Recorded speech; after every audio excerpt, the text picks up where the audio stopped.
look at the mushroom. I mean, just to go off on a wild tear here. Mushrooms are what are called primary decomposers, fungi, right?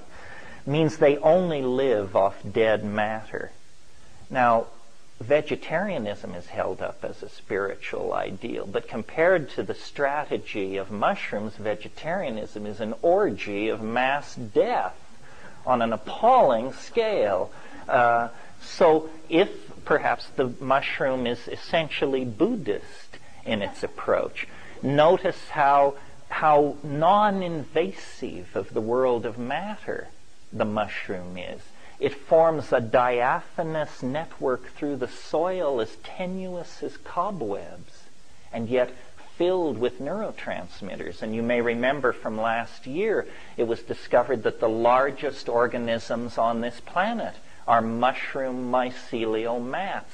They cover acres. They weigh more than blue whales, and they're so old it's better not even to speak of it. This looks to me like this is what intelligence driven by ethical concern for life would design itself into. Say, no harm. We want to be primary decomposers. We want to be as diaphanous as cobwebs. We want to be a spore-bearing life form that can percolate through the universe. And we want to have instantaneous access time to the galactic databases.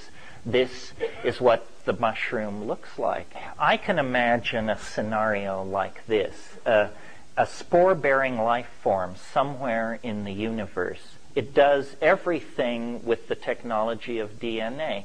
And you see, these spores actually can survive in the environment of outer space. I mean, that's what they love. If you store spores, you store them at 220 degrees below zero in liquid nitrogen. You store them in an outer space-like environment. Well, you can imagine a spore drifting in here, inculcating itself into the environment, and then carrying out a complete survey. And then, isn't it strange that these mushrooms were right in our paths as we left the trees and descended onto the African grassland? My book, Food of the Gods, I argued that psilocybin is what propelled us into humanness. But I didn't discuss the potential alien origin of the mushroom itself.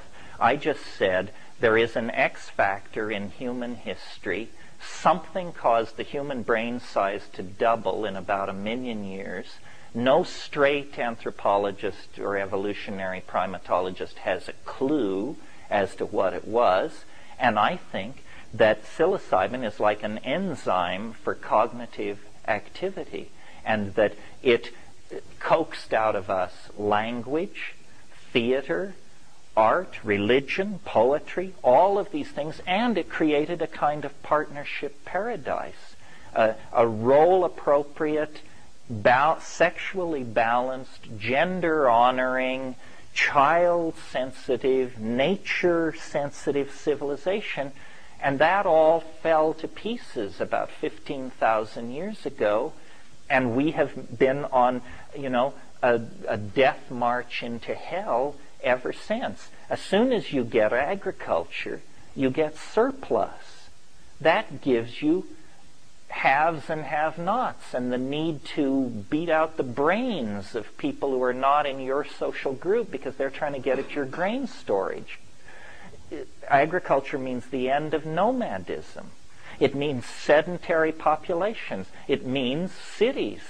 It means standing armies, male kingship, hierarchical structures, law, all of the stuff that is so odious and horrible and that has led us so wrong. I mean, it may have seemed like a good idea at but we're the unhappy inheritors of the consequence of 6,000 years of unopposed dominator culture. And what have we got?